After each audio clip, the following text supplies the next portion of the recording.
Hello मेरे प्यारे mathematicians, brilliant students, let us move on to exercise 4.4। ये आखिरी एक्सरसाइज इस चैप्टर की। चलिए इसके क्वेश्चंस भी समझ लेते हैं। बच्चों क्वेश्चंस बहुत इजी हैं। क्वेश्चन नंबर 1 में हमें बताना है find the nature of the roots. आपको पहले तो रूट्स का नेचर बताना है। अगर इसके रूट्स सच में है तो भैया रूट्स भी निकालना है। If the real roots exist find them. चलो मैं आपको बता दे रहा हूं चीजें। देखो रूट का नेचर बताने के लिए बच्चों बिना देरी करे अपन जल्दी से समझ लेते हैं इसको। देखो नेचर हमें पता चलता है डी की हेल्प से, डिस्क्रिमिनेंट की हेल्प से। ठीक है, अब हम डिस्क्रिमिनेंट का फॉर्मूला देख लेते हैं। डिस्क्रिमिनेंट होता है बच्चों b² माइनस 4ac। अब बच्चों डिस्क्रिमिनेंट की हेल्प से कैसे पता चलता होगा? देखो बहुत आसान है बच्चों। अगर d की वैल्यू 0 से बड़ी आ जाए, पॉजिटिव आ जाए, है ना, 2, 3, 4, 90, 95 जो भी है, अगर d की वैल्यू पॉजिटिव आ जाए, 0 से बड़ी आ जाए, तो बच्चों आप बोलोगे real roots and distinct roots. Distinct roots का मतलब है अलग अलग, डिस्टिंक्ट रूट्स, राइट। ये मैं पहले भी बता चुका हूं। अगर d की वैल्यू 0 के बराबर आ जाए, एग्जैक्टली 0 आ जाए, तो बच्चों आप क्या बोलोगे? Real and equal roots. बच्चों you will call as real and equal root के सर उसके रियल भी होंगे और इक्वल रूट्स भी होंगे। और अगर d की वैल्यू 0 से छोटी आ जाए, मतलब नेगेटिव, 0 से छोटी नेगेटिव होती है बच्चों, तो हम बोलेंगे नो रियल रूट्स, उसके रूट्स रियल नहीं होंगे। तो बच्चों इस क्वेश्चन में हमें जो पार्ट्स दिए हैं ना, we have to find whether they are coming in this condition और दिस कंडीशन और दिस कंडीशन। ठीक है, उनका डी निकाल लेते हैं। पार्ट नंबर 1 बच्चों, पार्ट नंबर 1 में हमारे पास है 2x² माइनस 3x प्लस 5। अब प्यारे बच्चों सबसे पहले ABC निकाल लेते हैं standard form of quadratic equation लिख के। ax² plus bx plus c, ये होती है बच्चों स्टैंडर्ड इक्वेशन, है ना। चलो अपन स्टैंडर्ड इक्वेशन से a, b और c को कैटेगराइज कर लेते हैं। a कौन है भाई? a है 2, b क्या है भाई? b है -3, c क्या है भाई? c है सर 5, है ना। देखो बच्चों क्लियर दिख रहा होगा। पसीना पहुंच लूं, बहुत पसीना आ रहा है बच्चों। चलो a है 2, b है -3, c है 5। बच्चों डिस्क्रिमिनेंट निकाला जाए, फॉर्मूला होता है b² माइनस 4ac। चलो भैया b² है -3 का स्क्वायर, बच्चों ये तो 9 हो जाएगा।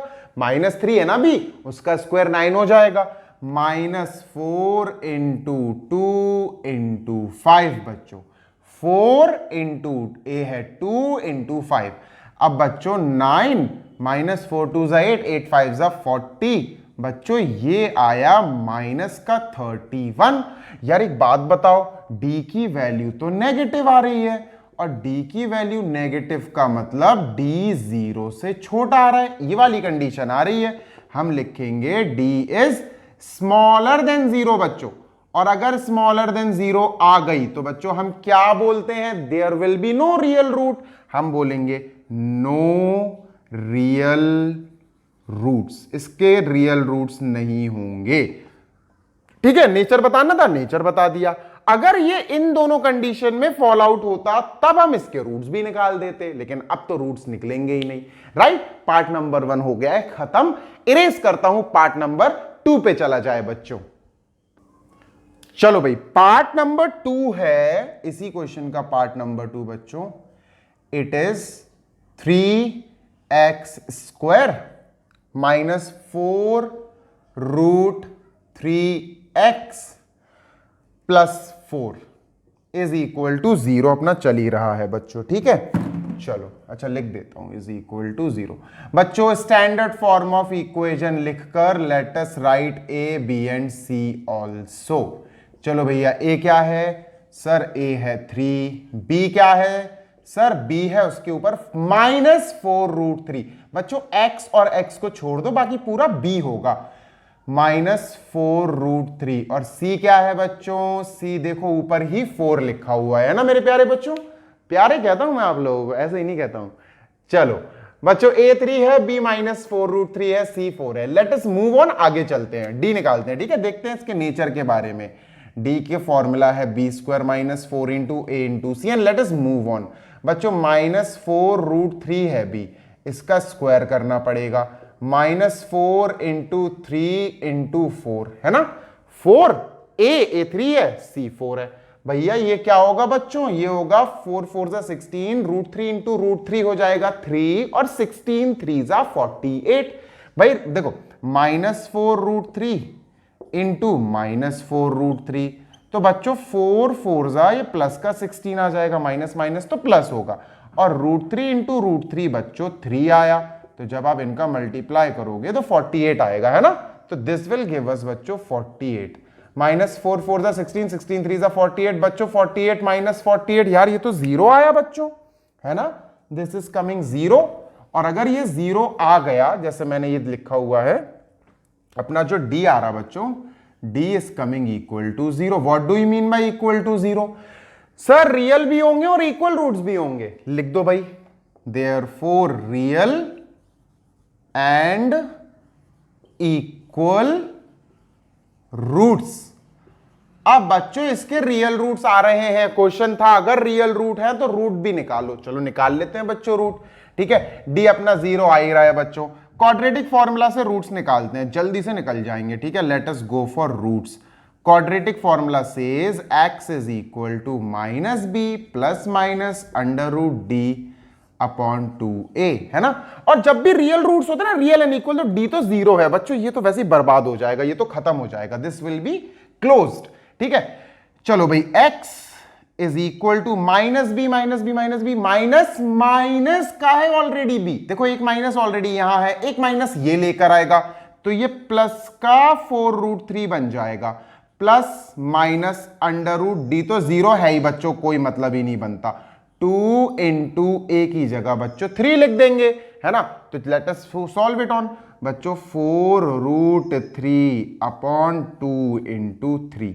अब प्यारे बच्चों देखो ये तो खत्म हो गया ना, प्लस माइनस 0 0, रूट तो 0 ही होता है, खत्म हो गया बच्चों, दिस इज ओवर। तो अपना ये वाला हिस्सा ही बचेगा, this part will be left, है ना। ये जो मैंने क्लोज कर दिया। अब बच्चों ये काटा पीटी कर दो, जैसे ये कटा 2 आया, तो बच्चों वी हैव 2√3 अपॉन 3, और यही बच्चों हमारा आंसर है। अब आपको सर एक वैल्यू कैसे आई, 2 रूट्स आएंगे, तो बच्चों 2 बार रिपीट कर दो। तो इसके रूट्स क्या होंगे इस पार्ट के बच्चों? इस पार्ट के रूट्स होंगे 2√3 अपॉन 3, चाहो तो रेशनलाइज भी कर सकते हो आप, वैसे जरूरत नहीं है, कॉमा 2√3 अपॉन 3 बच्चों। तो ये आपके 2 रूट्स हो गए, दोनों सेम लिख दोगे आप। क्यों? क्योंकि d 0 आया था, रियल एंड इक्वल रूट्स, एक रूट आएगा वही दूसरा होगा बच्चों, सेम आएंगे, इक्वल आएंगे। चलो थर्ड पार्ट पे चलते हैं बिना टाइम वेस्ट किए। चलिए बच्चों थर्ड पार्ट ये रहा। बच्चों जल्दी से एबीसी निकाल लेते हैं। ठीक है, a होगा बच्चों 2, b होगा बच्चों -6, c होगा बच्चों 3, यहां लिखा हुआ है ना। चलो d निकालते हैं, डिस्क्रिमिनेंट पे काम किया जाए। b² - 4ac। चलो b क्या है भाई? -6 का स्क्वायर, और -6 का स्क्वायर होता है 36, प्लस का 36 बच्चों, राइट। चलो भाई लेट अस राइट, प्लस का 36 -4 2 3, 2 और 3, 4 2 8, 8 3 24, माइनस का 24। Getting my point? b² मतलब -6 का स्क्वायर 36 हो गया, माइनस 4 × 2 × 3, 2 और 3, 4 2 8, 8 3 24 बच्चों, माइनस करोगे तो d आएगा 12। बच्चों d 12 आया, जो कि 0 से बड़ा आया है ना, d 0 से बड़ा आया है सर, ग्रेटर है, तो इसका मतलब रियल एंड डिस्टिंक्ट रूट्स, है ना। रियल एंड डिस्टिंक्ट, ये वाली देखो, रियल एंड डिस्टिंक्ट रूट्स। चलो भाई ये हो गया हमारा नेचर ऑफ द रूट्स। ठीक है। अब अपन रूट्स फाइंड कर रहे हैं और रूट्स फाइंड करने के लिए क्वाड्रेटिक फॉर्मूला मेरा पर्सनल फेवरेट है। चलो अच्छा, अब अपन पर्सनल फेवरेट पे या तो आ गए, चलो इसका शुरू करते हैं। x is equal to formula होता है minus B plus minus under root D upon 2a, है ना। चलो भाई वैल्यू रखते हैं बच्चों। x is equal to minus B, देखो b ऑलरेडी माइनस का है 6, और माइनस बी देखो एक माइनस फॉर्मूले का है माइनस, और b ऑलरेडी माइनस 6 है तो प्लस 6 हो जाएगा बच्चों, है ना। तो it will be plus 6 plus minus under root 12 upon 2 into a 2 है बच्चों, ठीक है। तो ये क्या बना सर, ये बना 6 प्लस माइनस अंडर रूट 12 को बच्चों एलसीएम लेना पड़ेगा। 2 2 ज़ा 4 3 ज़ा 12 अपॉन 2 2 ज़ा 4 बच्चों, ये तो 2 2 ज़ा 4 बच्चों। 2 देखो बाहर आ जाएगा, आजाद हो जाएगा, इंडिपेंडेंट हो जाएगा, पेयर में आ रहा है ना। तो it will become x is equal to 6 plus minus 2 root 3 बच्चों, 2 तो बाहर आ गया ना देखो। चलो अपॉन 4। अब बच्चों अपन इसको दो पार्ट्स में डिवाइड कर देते हैं, स्प्लिट कर देते हैं। पार्ट नंबर 1 बच्चों 6 प्लस 2 रूट 3 अपॉन 4, और बच्चों दूसरा, चलो पहले इसको सॉल्व कर लेते हैं, ठीक है बच्चों। ये आएगा 6 और 2 रूट 3 से 2 कॉमन ले लो बच्चों, है ना। 2 कॉमन ले लिया, ब्रैकेट क्या बचा, ये 2 3 सा होता है बच्चों, 3 बचेगा, प्लस बच्चों 2 रूट 3 में से 2 कॉमन आ गया तो रूट 3 बचेगा, और अपॉन में 4 चल रहा है बच्चों, 2 से 4 को काट दो 2 टाइम्स, लो भैया पहला आ गया बच्चों 3 प्लस रूट 3 अपॉन 2। ये हमारा पहला आंसर या पहला रूट आ गया, ये फर्स्ट आंसर है, ठीक है। This is our first answer बच्चों। सेकंड करते हैं, चलो इसका सेकंड पार्ट, ठीक है। इसी का सेकंड पार्ट बच्चों, ज्यादा नीचे आ गया, इसी का लेटेस्ट से सेकंड पार्ट। अब सेकंड पार्ट में बच्चों 6 माइनस 2 रूट 3 लेना था अपॉन 4, बस माइनस लेना था। आपका वही सेम टू सेम कॉमन लोगे बच्चों, बिल्कुल सेम डिट्टो आपका आंसर आएगा, बस 3 माइनस रूट 3 अपॉन 2 बच्चों, बस यहां माइनस का हो जाएगा। पूरा कैलकुलेशन करके देख लेना, calculation will go just like this, बस प्लस की जगह बीच में माइनस आ जाएगा। So this is our second answer बच्चों। ये दो रूट्स हमारे तैयार हैं बच्चों। आई होप आपको ये कैलकुलेशन सॉल्यूशन एक्सप्लेनेशन समझ में आया होगा। Please like share subscribe and don't forget to comment also. Till then, for next question number 2, wait for the next video. Happy learning. Bye.